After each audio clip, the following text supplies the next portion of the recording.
नमस्कार, news Avon Himachal पर आपका स्वागत है। हिमाचल प्रदेश में इन दिनों पंचायती राज चुनाव चले हुए हैं और इन पंचायती राज चुनाव में युवा शक्ति बढ़ चढ़ कर हिस्सा ले रही है। देश की परिस्थिति हो, प्रदेश की परिस्थिति हो, चाहे गांव की हो, हर युवा चाहता है कि हमारे क्षेत्र की तस्वीर बदले। इसी के तहत हम बात कर रहे हैं आज ठेऊ की बरहाड़ा चिखड़ पंचायत से बीडीसी सदस्य युवा प्रत्याशी है जो हमारे बीच में होंगी, अंकिता शर्मा। आपका हमारे स्टूडियो में आने के लिए बहुत बहुत स्वागत और अभिनंदन। धन्यवाद शर्मा जी, मैं आपका बहुत बहुत धन्यवाद करती हूँ कि आपने अपने चैनल के माध्यम से मुझे लोगों से जुड़ने का मौका दिया और मैं आपके माध्यम से जो भी व्यूअर्स है, जो भी जनता जुड़ी है, मेरा उन सभी को सादर प्रणाम। अंकिता जी, बीडीसी सदस्य के तौर पर आप 2 पंचायतों की जो है नुमाइंदगी करेंगे। हाँ जी। बहुत कम लोग होंगे, हालांकि आपके गांव के और अब बरहाड़ा और चिखड़ के तो लोग जान ही गए होंगे, लेकिन ठेऊ के जो लोग हैं अब आपको जानना चाहते हैं, तो हम चाहते हैं कि थोड़ा सा अपना परिचय आप दें। जी, मेरा नाम अंकिता शर्मा है।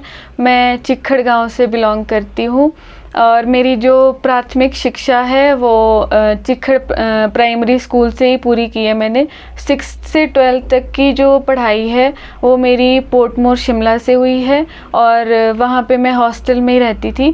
उसके बाद मैंने सेंट बीट्स से अपनी ग्रेजुएशन की है, बीए इन पॉलिटिकल साइंस, और मैंने एलएलबी की पढ़ाई जो है वो हिमाचल प्रदेश यूनिवर्सिटी से करी है।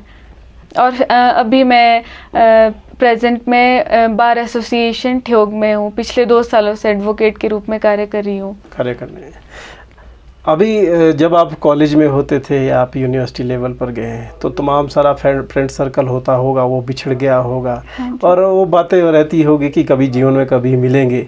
और अब आप एक बीडीसी के तौर पर जो है आपके क्षेत्र में या आपके जो दोस्त होंगे वो प्रदेश के किसी भी कोने से हो सकते हैं, अभी बातचीत होती है कि आप बीडीसी के तौर पर आप चुनाव लड़ने का मन आपका कैसा बना, थोड़ा सा इसके बारे में बताएं। हाँ जी, बातचीत तो उतनी ज़्यादा नहीं हो पाती है क्योंकि सब लोग अपनी लाइफ में बिजी है, कोई कहीं जॉब कर रहा है, कोई कुछ कर रहा है।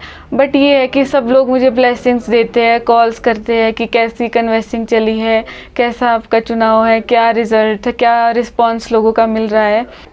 अगर राजनीति की हम बात करें तो प्रेरणा स्रोत आपके जीवन में कौन है, किसकी प्रेरणा से आप आगे बढ़े हैं और बीडीसी के तौर पर अभी चुनाव लड़ रहे हैं, क्या कहना चाहते हैं? राजनीति में आने का मेरा कोई उद्देश्य नहीं था, परंतु समाज सेवा में जो है वो मेरी हमेशा से रुचि रही है। मेरे पिताजी जो है वो राजनीति में इंटरेस्ट रखते हैं। उनका विचार था कि वो जिला परिषद का चुनाव लड़ने वाले थे, परंतु जो सीट है वो महिलाओं के लिए रिज़र्व थी। तो गांव के, पंचायत के मेरे रिलेटिव्स लोगों ने सबने कहा कि आप पढ़े लिखे हो, एडवोकेट हो और आज की डेट में जो समस्याएं हैं उनको सॉल्व करने के लिए एजुकेशन जो है वो ज़रूरी है। सबको ऐसा लगता है कि अब सब कुछ ऑनलाइन सिस्टम है, जो स्कीम्स आती है, अब जो गांव के लोग, ऐसा नहीं है कि पहले भी अच्छे से सिस्टम चला है, जो लोग थे ऐसा नहीं है, पहले भी एजुकेटेड लोग थे, अच्छे से काम चल रहा था।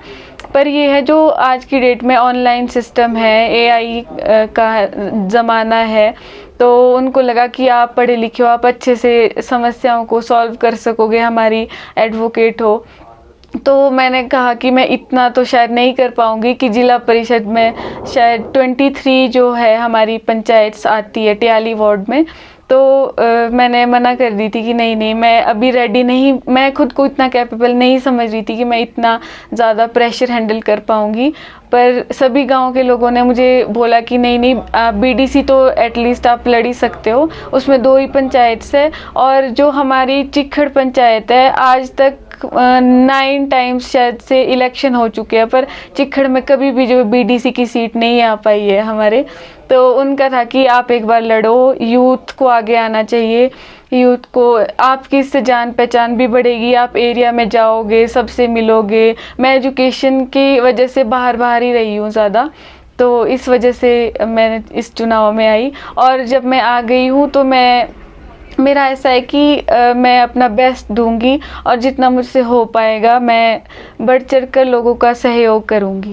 अभी चुनावी प्रचार जो है बिल्कुल ज़ोरों शोरों से चला हुआ है, सोशल मीडिया का भी आप प्रयोग कर रहे होंगे कि चुनाव प्रचार करना है, लेकिन इसके अलावा जैसे धरातल पर हम जाना होता है, गांव की समस्या अब आप देखती हैं तो लोग किस तरह की बातें करते हैं, क्या क्या समस्याएं होती हैं? जी, आजकल हम प्रचार के लिए गांव-गांव में जा रहे हैं, तो लोगों को बहुत सी समस्याएं ऐसी है, मुझे लगता है कि जो आज तक हो जानी चाहिए थी। मैं ये समझती हूँ कि ये लोगों का राइट है। जैसे पानी हो गया, पानी एक बेसिक नेसेसिटी है और ये आज से पहले लोगों को मतलब मिल जाना चाहिए था। ये राइट है और हमारी ड्यूटी है। ये कोई ऐसा स्पेशल चीज़ नहीं है कि मैं करूँगी, कि ये मैं ऐसा बोलूँ कि ये मैं आपके लिए ये स्पेशल करूँगी। पानी है, सड़क है, बिजली है, ये सब बेसिक राइट्स हैं उनके। लेकिन आज भी इससे जूझ रहे हैं। आज हाँ जी, बहुत से लोग हैं। कल एक जगह हम सीलू एक जगह है, हम वहाँ पे गए तो उन्होंने हमें कहा कि 15 दिनों से उनके घर पे पानी नहीं आ रहा है।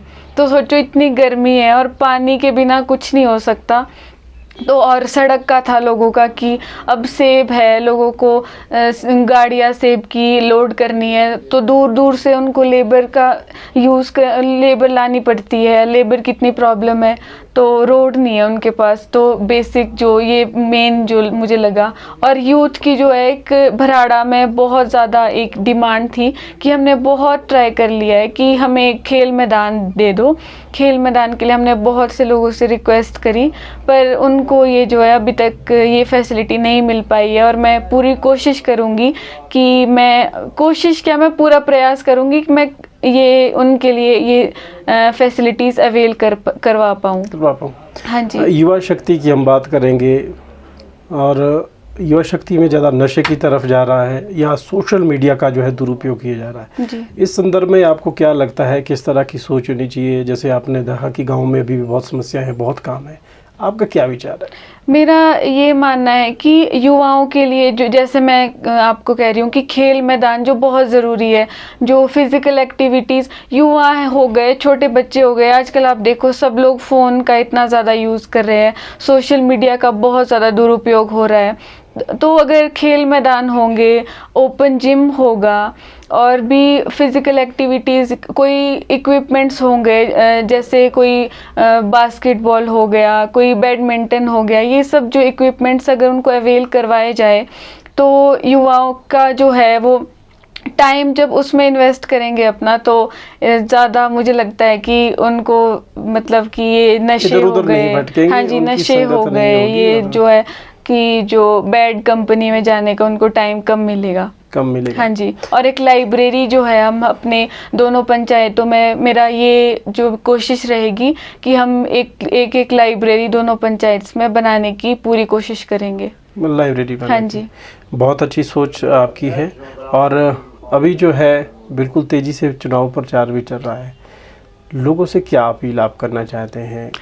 लोगों से मैं यही अपील करना चाहूँगी कि आजकल जो वोटर्स है वो भी बहुत ज़्यादा अवेयर है, वो उसमें आप लोगों का भी बहुत बड़ा कंट्रीब्यूशन है कि सोशल मीडिया के माध्यम से भी लोग बहुत ज़्यादा जागरूक हो गए हैं और पढ़ा लिखा समाज है।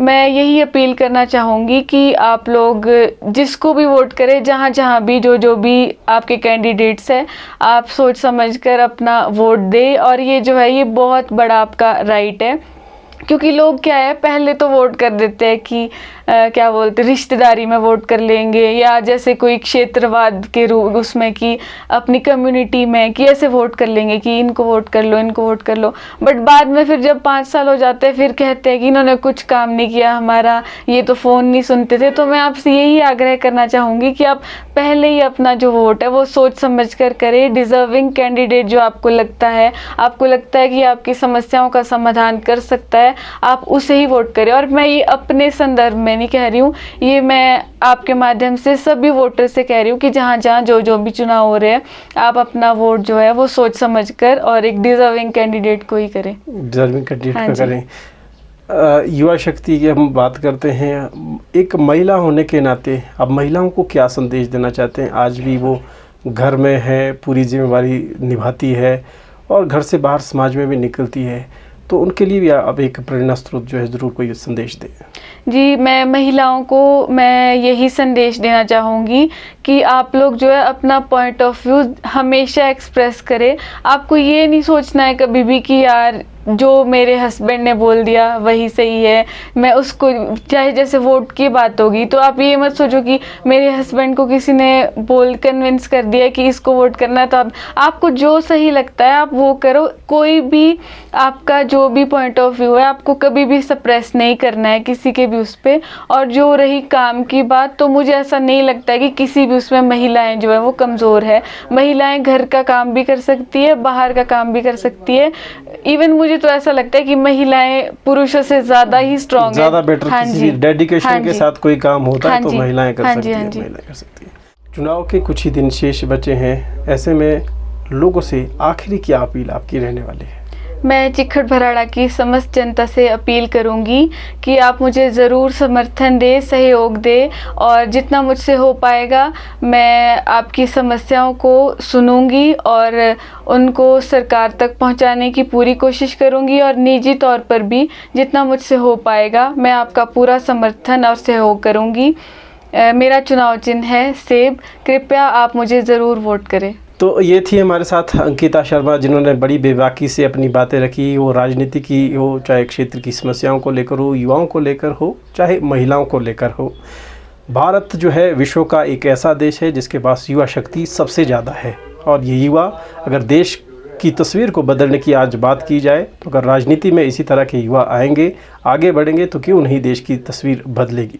अंकिता जी, हमारे साथ आने के लिए आपका बहुत बहुत धन्यवाद, और चुनाव के लिए आपको बहुत बहुत शुभकामनाएं। धन्यवाद जी। आने वाले समय में फिर किसी अन्य प्रत्याशी के साथ फिर मुलाकात होगी। बने रहे हमारे साथ, देखते रहें न्यूज़ A1 हिमाचल। नमस्कार।